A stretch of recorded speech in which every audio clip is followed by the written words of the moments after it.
પૃથ્વીનું પ્રતીક છે. બળદે પૂછ્યું ગાયને કેમ રડો છું? આ કળિયુગના પ્રભાવથી રડું છું. આવું બધું દ્રશ્ય આ પરીક્ષિત રાજાએ જોયું.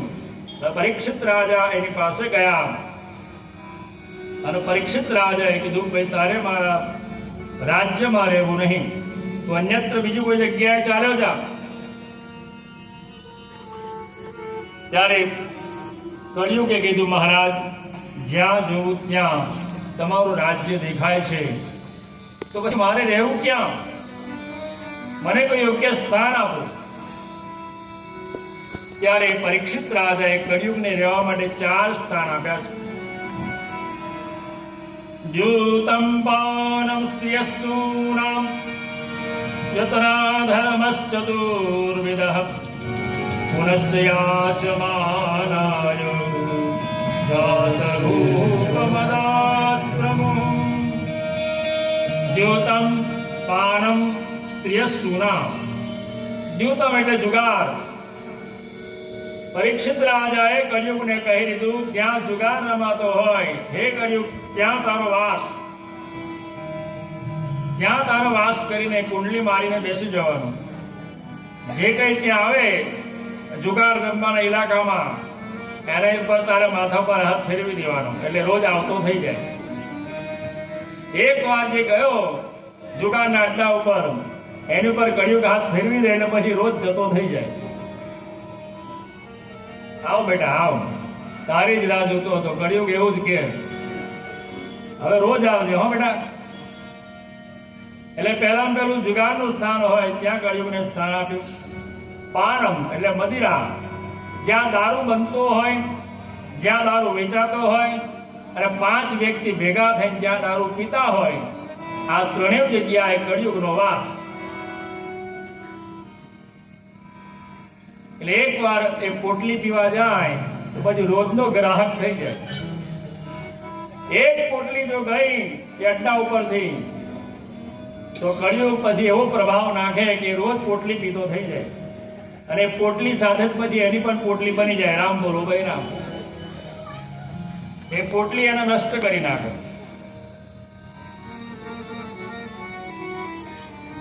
દારૂના અડ્ડા હોય, મદિરા હોય, ત્યાં તારું સ્થાન. પછી ત્રીજું સ્થાન આપ્યું, જ્યાં ગણિકાઓ રહેતી હોય, વેશ્યાઓ રહેતી હોય, દેહનો વેપાર કરતી હોય, ત્યાં સ્થાન આપ્યું. અને પરસ્ત્રીમાં આસક્તિ એ પણ એક જાતનો કળિયુગનો પ્રભાવ છે.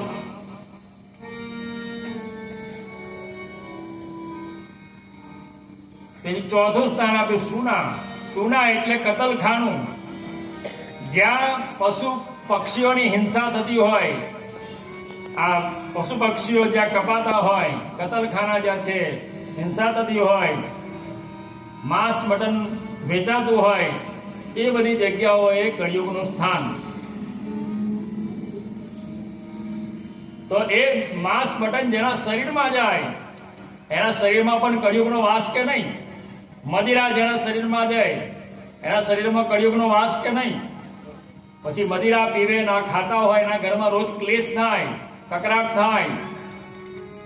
કેમ? તો કે કળિયુગ ઘરમાં આવી ગયો છે એટલે કકરાટ થાય છે. ક્લેશ થવાનું કારણ શું? તો કે કળિયુગે ઘરમાં પ્રવેશ કરી દીધો છે. પેલો પેટમાં જ લઈને આવ્યો છે, પછી કળિયુગમાં ઘરમાં તો આવે જ ને. માંસ મદિરા એ પેટમાં જ લઈને આવ્યો છે, તો પછી કળિયુગ શરીરમાંથી બહાર આવતા, ઘરમાં આવતા વાર શું લાગે? પછી રોગ શોક આદિ વ્યાધિ દુઃખ ઉપાધિ આ કળિયુગના પ્રભાવથી પ્રાપ્ત થાય, એમાં નવાઈ નથી. અને સોનાની ચોરી, સોનામાં પણ એમ કે છે કે સોનામાં પણ કળિયુગને વાસ આપ્યો. બહુ 4 સ્થાન આપ્યા એટલે કળિયુગ રડવા લાગ્યું. બસ 4 સ્થાન, હે રાજન મને બીજું 5મું સ્થાન આપો. પુનશ્ચ યાચમાનાય જાતરૂપમદાત પ્રભુ તતો નૃતમ મદમ કામમ રજુવૈરમ ચ પંચમમ. સોનામાં સ્થાન આપ્યું. કામ, ક્રોધ, મદ, લોભ, મોહ, છળ, કપટ, ઈર્ષા, નિંદા, તારું મારું, વેર, ઝેર, દ્વેષ ભાવના, આ બધામાં પણ કળિયુગને સ્થાન આપી દીધું. એટલે એમાં આપણે બધા કોઈ બાકાત નથી અત્યારે. મારી ઉપર ને તમારી ઉપર થોડો ઘણો કળિયુગનો પ્રભાવ રહેવાનો ને રહેવાનો. પણ એનાથી બચવું હોય એક ઉપાય છે, નિત્ય ભગવાનનું કીર્તન કરો, નિત્ય ભગવાનનું કથા સાંભળો, નિત્ય ભગવાન ગ્રંથોના સત્સંગમાં રહો, સંતોના સંગમાં રહો. સારા વિચારો મળતા હોય ત્યાં ઉઠવું બેસવું, જેથી આપણેથી કળિયુગ એટલો દૂર રહે. સત્સંગમાં જવું, કથા શ્રવણ કરવી, ભગવાનનું પૂજન અર્ચન કરવું, પવિત્ર જીવન જીવવું. જે ભગવાનનું નામ છોડશે એને કળિયુગ પકડશે, અને જે ભગવાનનું નામ પકડશે એને કળિયુગ છોડી દેશે. એટલે કળિયુગથી બચવું હોય તો એક જ ઉપાય છે, રામ રામ રામ, કૃષ્ણ કૃષ્ણ કૃષ્ણ. આ એક જ ઉપાય છે. પરમાત્માનું નામ આપણને કળિયુગથી બચાવી શકે એમ છે. અન્યથા કળિયુગના દોષોમાં આપણે બધા જ લીપાવાના જ છીએ. પાંચમું સ્થાન આપી અને પરીક્ષિત રાજા તો પોતાની રાજધાનીમાં પાછા આવી ગયા. 5 સ્થાન આપ્યા. હવે રાજધાનીમાં તો આવ્યા, પરંતુ રાજધાનીમાં પરીક્ષિત પાછા આવ્યા પછી પરીક્ષિતની પોતાની બુદ્ધિ ભ્રષ્ટ થઈ ગઈ. કેમ? તો કે જયારે કળિયુગને મારવા તૈયાર થયા હતા, કળિયુગે પરીક્ષિતના પગ પકડી લીધા હતા. પરીક્ષિતના કળિયુગનો સ્પર્શ થવાથી પરીક્ષિત રાજાની પણ બુદ્ધિ ભ્રષ્ટ થઈ ગઈ. એટલે બીજા દિવસે શું કર્યું કે એમના ખજાનામાં એક સોનાનો મુગટ હતો, એ મુગટ કાઢ્યો, પહેર્યો અને રથ લઈને શિકાર કરવા જંગલમાં નીકળી પડ્યા. શિકાર કરતા કરતા આગળ વધ્યા. મધ્યાહન કાળ થયો, ભૂખ તરસ લાગી. દૂરથી એક કુટીર દેખાઈ, એક આશ્રમ દેખાયો. ત્યાં નજીક ગયા, રથમાંથી નીચે ઉતર્યા. એક કુટીરનો દરવાજો બંધ હતો, ખોલ્યો. અંદર જઈને જોયું તો સમીક મુનિ તપશ્ચર્યા કરતા હતા. આ સમીક મુનિને 2-4 વાર હાક મારી પરીક્ષિત રાજાએ કે હે ઋષિવર, હું હસ્તિનાપુર નરેશ પરીક્ષિત જલપાનની અન્નની આશા રાખી તમારી કુટીર પર પધાર્યો છું, તો મારા માટે જલપાનની વ્યવસ્થા કરો, અન્નની વ્યવસ્થા કરો. 2-4 વાર આવું કીધું. પણ ઋષિ પરમ સમાધિમાં લીન હતા. ઋષિને અવાજ પણ ન સંભળાયો અને કઈ જ નહીં કે પરમ સમાધિમાં લીન હતા. ન સાંભળ્યું, ન બોલ્યા, ન આંખો ખોલી, ન સ્વાગત કર્યું. પરીક્ષિત રાજાને ક્રોધ આવ્યો, બુદ્ધિ ભ્રષ્ટ થઈ ગઈ. કારણ કે સોનાનો મુગટ ધારણ કર્યો હતો. કળિયુગે એમાં પણ પ્રવેશ કર્યો. પરીક્ષિત રાજા બહાર ગયા, જંગલમાંથી એક મરેલો સર્પ લઈ આવ્યા અને મરેલો સર્પ એ સમીક મુનિના ગળામાં નાખી દીધો. અને આવું કરી પરીક્ષિત રાજા ત્યાંથી ચાલતા થયા. પરીક્ષિત રાજાએ સમીક મુનિના ગળામાં મરેલો સર્પ નાખી પોતે એવી ભૂલ કરી બેઠા છે કે એમને જ પોતાના ગળામાં જીવતો સર્પ નાખી દીધો છે. ગયા પછી થોડાક સમય પછી એ સમીક મુનિના પુત્ર શૃંગી ઋષિ ત્યાં આશ્રમ ઉપર આવ્યા.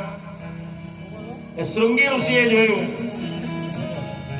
કે મારા પિતા તો સમાધિમાં લીન છે, તો પછી એમના ગળામાં મરેલો સર્પ કોણે નાખ્યો? મારા પિતાની મસ્કરી કોણે કરી? મારા પિતાની સમાધિ ભંગ કોણે કરી? આ શૃંગી ઋષિને ક્રોધ આવ્યો. કમંડલમાંથી જળ લીધું, હાથમાં જળ લીધું, શ્રાપ આપવા માટે તૈયાર થયા. તિલંઘેત મર્યાદમ તક્ષકઃ સપ્તમે હનિ દંશતિ સ્મ કુલાંગારમ ચોદિતો પાણી મૂકી દીધું. જેને પણ મારા પિતાના ગળામાં મરેલો સાપ નાખ્યો છે એને આજથી 7મા દિવસે તક્ષક નાગ આવશે, કરડશે અને એનું મૃત્યુ થઈ જશે. આવો શ્રાપ આપી દીધો. શ્રાપ આપ્યો ને 2 ઘડી પછી સમીક મુનિની આંખો ખુલી. સમીક મુનિને ખબર પડી કે મારા પુત્રે આવો શ્રાપ આપ્યો છે. એટલે ઠપકો આપ્યો, બેટા આમ કોઈને એકદમ શ્રાપ આપી ન દેવાય. હવે સમીક મુનિ ત્રિકાલજ્ઞ હતા. આંખો બંધ કરીને જોયું કે આ શ્રાપ કોને મળ્યો છે. એટલે એમને ખબર પડી કે આ તો પરીક્ષિત રાજાને શ્રાપ મળ્યો છે. એટલે સમીક મુનિએ ગૌડમુખ નામના ઋષિને બોલાવ્યા અને એક સંદેશો મોકલાવ્યો કે તમે હસ્તિનાપુર જાઓ, પરીક્ષિત રાજાને જાણ કરો તમને સમીક મુનિના પુત્રની મસ્કરી, જે સમીક મુનિને મસ્કરી કરી હતી તેના પુત્રએ તમને શ્રાપ આપ્યો છે. આજથી 7મા દિવસે તમને તક્ષક નાગ કરશે અને તમારું મૃત્યુ થશે. આવો સંદેશો મોકલાવ્યો. ગૌડમુખીનું સ્વાગત ઋષિ પરીક્ષિત રાજાએ કર્યું અને ઋષિએ રાજાને કીધું કે જંગલમાં જઈ તમે સમીક મુનિની મસ્કરી કરી હતી, તેમના પુત્ર શૃંગીએ તમને શ્રાપ આપ્યો છે કે આજથી 7મા દિવસે તમને તક્ષક નાગ કરશે તમારું મૃત્યુ થશે. પરીક્ષિત રાજાએ કીધું એ ઋષિએ મને શ્રાપ નથી આપ્યો, પરંતુ મારી ઉપર કૃપા વરસાવી છે. મને જાણવા તો મળ્યું કે હવે મારી પાસે માત્ર 7 દિવસ જ છે. હું સાવધાન થઈ જઈશ અને આ દેહનું કલ્યાણ કરીશ. આવું કહી પરીક્ષિત રાજાએ પોતાના રાજપાટનો ત્યાગ કર્યો, પોતાના પુત્ર જન્મેજયને રાજ્ય ગાદી સોંપી દીધી અને પહેરેલા વસ્ત્રે જ ગંગા કિનારે નીકળી પડ્યા છે. મરું મરું સબ કોઈ કહે,